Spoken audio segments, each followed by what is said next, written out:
amigos! Estamos aqui mais uma semana com um novo vídeo para vocês. Há um tempo atrás eu fiz um vídeo sobre alienação parental. Eu aproveitei para poder fazer um novo vídeo agora, muito polêmico.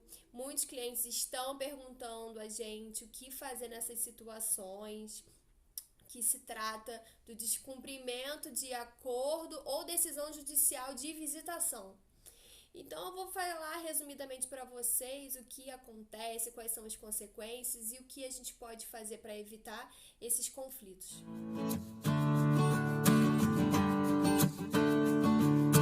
Vamos adentrar aqui no assunto. Hoje, entende-se que a guarda compartilhada é o melhor para a criança. Existe a guarda unilateral? Existe, mas ela é uma exceção, ela não é aplicada em todos os casos, né? Então, geralmente, via de regra, os costumes que a nossa sociedade tem hoje, o juiz ele sempre vai priorizar o melhor para a criança e o entendimento deles hoje é que o melhor para a criança é a guarda compartilhada. Sendo que, na guarda compartilhada, a criança ela vai residir com um dos genitores, tá? Ou vai residir com o pai, ou vai residir com a mãe. Muitas pessoas ainda têm aquele preconceito de falar, mas a guarda vai ser da mãe. Não, gente, não. Antigamente até poderia ser assim, mas hoje em dia tá tudo diferente. O juiz e a sua equipe de profissionais, psicólogo, assistente social, eles vão relatar para o juiz, né, as condições, que não é só financeiramente, é condições emocionais, psicológicas, né, de ambos os pais, para poder definir com quem vai ficar a criança.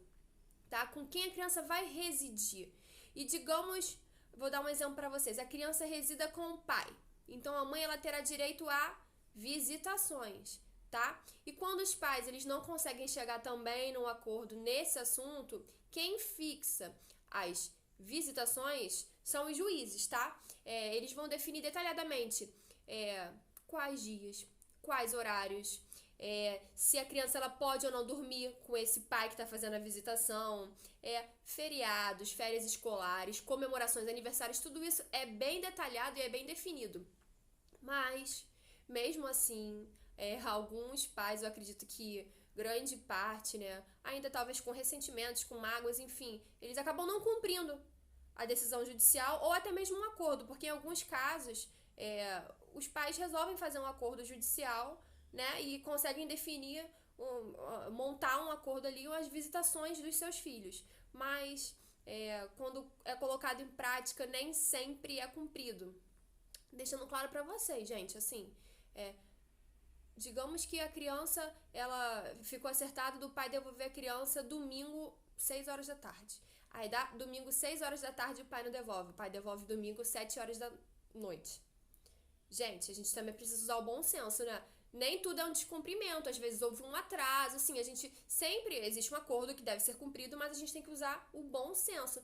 Às vezes vai haver uma troca de dia, uma troca de horário, você tem o acordo para você seguir, né? Tem uma estrutura ali, tem uma regra, mas toda regra tem uma exceção, então você pode sim chegar num acordo, num consenso, pedir para trocar um dia, um final de semana. Eu só tô explicando para vocês que a gente sempre tem que usar o bom senso, né? Sendo um acordo ou uma decisão judicial. Acontece, gente. Deixar claro para vocês que o direito de visita ele não é só dos pais, é dos filhos também. Eles também têm direito de visita, né? Eles têm direito de conviver com ambos os pais, com ambas as famílias, com ambos os avós.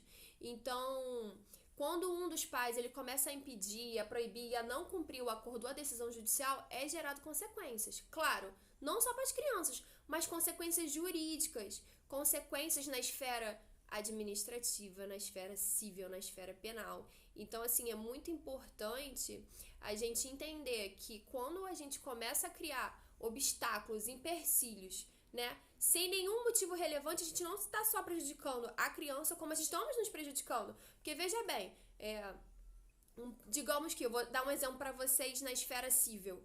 É possível pedir danos morais e danos materiais. E aí, como eu expliquei, gente, tem que usar o bom senso, não vai ser pedido a tudo. Descumpri um dia, um horário, eu vou pedir danos morais e materiais. Quer ver um exemplo? Digamos que o pai combinou de fazer uma viagem com o filho e ele levar o filho pra Disney. Então ele gastou com hotel, com passagem, ele programou com passeios, ele programou toda essa viagem com o filho. Chega no dia, a mãe fala, você não vai levar. Ou então a mãe desaparece com a criança, vai viajar com a criança para outro lugar. Então, assim, esse pai, ele teve gastos, né? Ele teve despesas, teve toda uma programação. Então, teve uma expectativa de estar ali com seu filho, viver aquele momento importante com seu filho. Então, gente, é possível esse pai entrar com uma ação e comprovar para o juiz, olha, existia um acordo judicial, existia uma decisão judicial e não foi cumprida, e eu tive diversos prejuízos. Outra consequência, multa. O STJ, ele já entende que quando você fica descumprindo um acordo, né, de visitações, é possível sim aplicar multa. Então, assim, acho que a gente tem que evitar esses tipos de transtornos, né, essas consequências. Também, quando há casos mais graves que acontece corriqueiramente, o juiz, ele pode reverter a guarda. Ou seja, se a guarda ela estava com a mãe, ela passa a ser com o pai. Se ela estava com o pai, ela passa a ser com a mãe. Entende a situação? Então a gente tem que priorizar o que é melhor para o nosso filho. Também existe a busca e apreensão. A busca e apreensão é algo que ele é uma medida mais grave, né? É uma consequência mais grave. Por exemplo, existe um acordo feito entre ambas as partes, ou uma decisão judicial, que estabelecia que o pai poderia passar o final de semana inteiro com a criança, e chega no dia de entrega, ele resolve não entregar a criança. E a mãe talvez manda mensagens, procura saber, e ele ignora e responde. E ela fica sabendo por terceiros, por exemplo, que o pai tá querendo viajar com a criança, tá querendo ir para outro estado com a criança. Então, a mãe, ela procura, né, a pessoa responsável, o juiz, e entra com uma ação de busca e apreensão. E é extremamente traumatizante, por quê? Porque um oficial de justiça vai até o local e arranca, muitas vezes à força, até com a autoridade policial junto, a criança. Então, a criança, né, ela é tirada do pai nesse momento por uma pessoa totalmente estranha e ela fica sem saber o que tá acontecendo. Então, são medidas mais drásticas, né? Medidas quando há uma possibilidade da criança não ser devolvida, há uma possibilidade do pai ou da mãe se mudar para um lugar incerto, não sabido. Então, essas são algumas das consequências, de diversas outras existem. Por exemplo, também é possível que seja aplicado um programa de apoio, que esses pais que estão descumprindo, psicólogo, psiquiatra, eles podem ser encaminhados pelo juiz para esses profissionais. Então, não são só medidas cíveis, como medidas pecuniárias, como medidas drásticas, mas também medidas para que esses pais eles possam ter um apoio médico.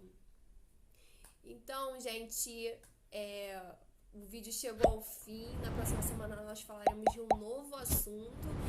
A gente vai colocar no Instagram de novo. Vocês podem comentar aí embaixo também algo que vocês queiram saber, tá? Se você gostou do vídeo, você dá aquele like, compartilha, segue o nosso canal e ativa o sininho que você sempre vai receber novas atualizações. Até a próxima!